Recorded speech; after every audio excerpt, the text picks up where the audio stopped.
So this is a film about Lower Hill Court fishery. You've got Kern Bridge here, Fainsford Priory there. We're just coming in before Kern Bridge. Here's the gate to our fishery. Leave it as you found it. If it's open, leave it open. If it's closed, leave it closed. I'm going to leave it open just in the interest of this film. So when it's wet, we ask you not to drive along here. What happens is, even if you've got a 4x4, what it does is it chews up the track. Then when it dries, normal cars can't drive along. If so, this is fishery parking here. So you're off-road next to Kern Bridge, those beautiful arches at the river. It's nice and safe parking here. But today we're going to be able to drive along. So we're going to drive along and show you all of the swims. Isn't there enough swim number one? It's called Bridge Pool. I don't keep that clear there because what happens is it's a magnet for canoes and other river users in the summer. They all pull up here, get out on the bank, we end up with picnic, pool, all the rest of it, whatever. But it's a great pool to fish. So what we do is there's a little access point just 20 yards up here. You wade down onto a gravel beach, a little gravel bar, wade out, and then you'll run in a float or touch ledgering through under the arches in the Bridge Pool. It's a mega place to fish. I highly encourage it. If you want to just test the water and see what it looks like, you can walk up onto the bridge and look down at the river. And on a clear day, which is when you should be trotting, you can see the gravel and where to wade out. So this is Bridge Pool. No fixed swims, but foot access to get out in the river to fish. And then right here, you've got swim number one. So we're 100 yards from the bridge. You can see it's clear, you can see the river. Really nice swim. You just got that little bit of gravel on the near bank, nice and deep on the far bank. So swim number one. Swim number two, currently occupied by a water pump. I'm not sure how long that's going to stay there, but usually in the winter it's not there. And as with quite a few swims as we head up now, they are better winter swims when all these nettles have died back and what have you. So swim number two. Not easy to see, but underneath these trees here you can see a footpath through down there. Another level piece of bank at the bottom. Swim number three. And right here the same, under these arches of trees, there's a path down there. The paths are small because all they need to do is walk in and out of them. They'll be narrow on the way down. When you get to the riverbank, then they open out. We don't cut swathes of banks like clubs do and whatever else. A, we don't have the manpower, but B, I don't think it looks very nice. So you get these little paths where it might look like we don't make swims, but they're just discreet little avenues down through the bushes. Then they open up when they get to the bottom. Swim number four. Again, another opening in the trees and a small path down. Swim number five. And then down through here, right in front of that house, is a path there. Swim number six. And another 20 yards up, just on the apex of the bend, swim number seven.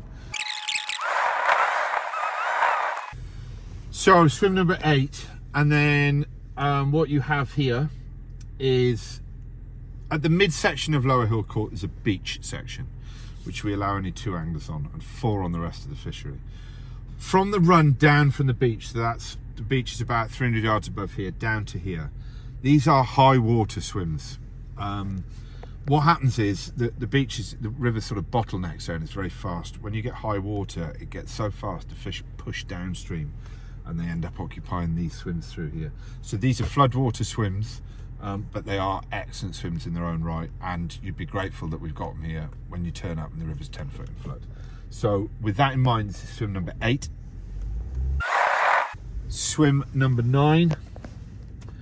You may not make it out, but there's a new gravel bar in the middle of the river there, and that is deposition from the gravel up there in the floods that have pushed gravel down and then it gets deposited here.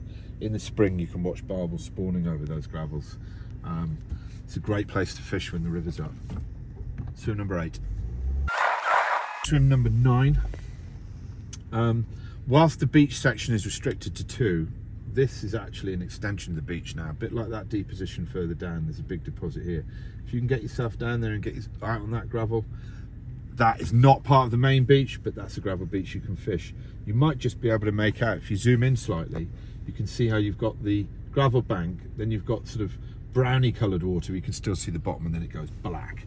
That's the depth. It just gets deeper as it goes further over. So this is all the swims all the way up to the beach. Now going to go around the corner and see the beach itself. going to be nice and quiet because I've got anglers here today.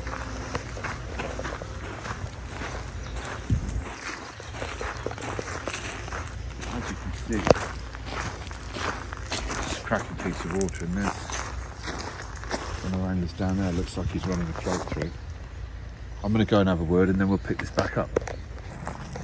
I've just checked with this angler if we can just go over and talk to him. I don't like to disturb anglers when they're fishing, but let's go and have a quick word and see how he's got on.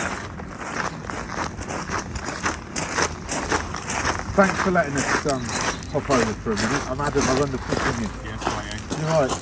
Yes, how you getting on? Well, yeah, alright. First thing this morning I've had 3 barbel, 2 6-pounders, Wicked. 4-pound chub.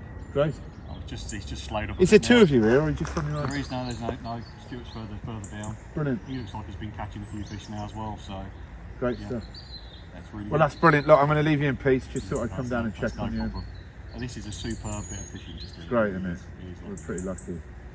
Well, good luck for the rest of it, yeah? Thanks very much. Cheers. Oh, that's good to hear, isn't it? So you've had a couple. To be fair, the beach, it is productive. We do get quite a few, we do get a few anglers booking. It's not just about the quality of the fishing, it's more about the access, as you can see. Anyway, look, let's head back to the car and we'll go and have a look at the swims further up.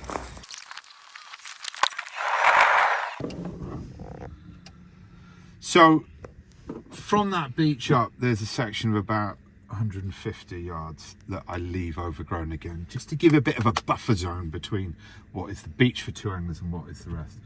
I just want to show you this little swim here. Again, it's one that's overlooked. There you go, look down there. There's actually somebody fishing. Anyway, we're going to leave him in peace. Come back to him after. So here's swim number 12. Again, just a little path on the way down. But when you get down there, look, it's lovely and open. Dead tree opposite. You might just make out a little bit of ripple in the water there. There's an old sunken crib. Fantastic barbel swim. Swim number 12. This is a really special swim known as the ash tree. Giant ash tree here.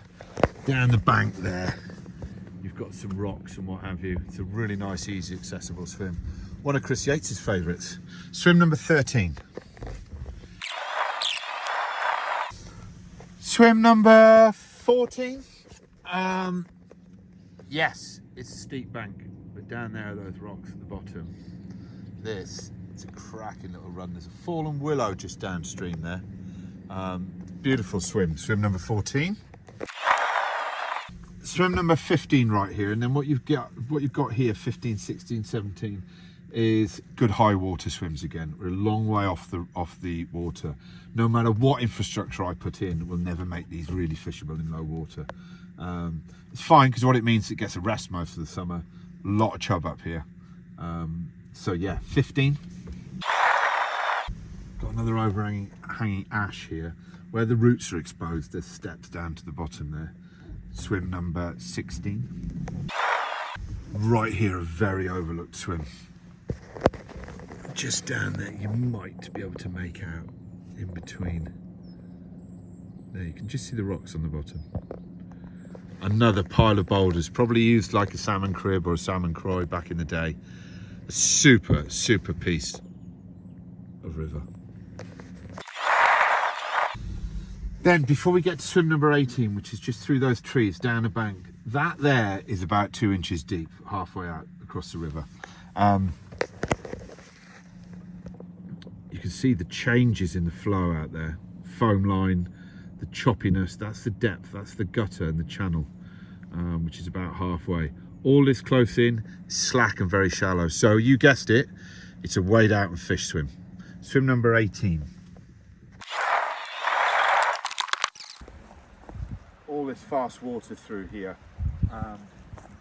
You've got foot access down here. There's a couple of other spots to get through there. Come and have a look at this, Nick. You can see the boulders and what have you close in, and the gravel. You've got croys kicking off. There's barbel in there. This is where Mortimer and Whitehouse fished, where Paul had a really nice barbel. We've put a lot of TV coverage on this stretch right the way through, but this is one of my favourite bits. The beauty is the castle. Behold! Look at the castle there. It's nuts. This massive oak tree. What we do allow, this is unique. This stretch, we do allow bivvying here. So in under there used to be a pub here hundreds of years ago. And an old hand ferry across. That pool up there is actually known as the rope pool, ferry rope pool. So we do allow bivvying in here. We get guys that come each year that spend 3 or 4 days camp. It's a short walk up on Village Meadow up there to the hostelry, the Cross Keys pub, the Inn on the Wise at the other end. With the castle there and the oak and the river, does it get much better? I don't think so. Again, I hope that this film has helped show you the vehicle access drive all the way along. To recap, 2 on the beach, 4 on the rest of the fishery. Yeah, we look forward to hearing from you.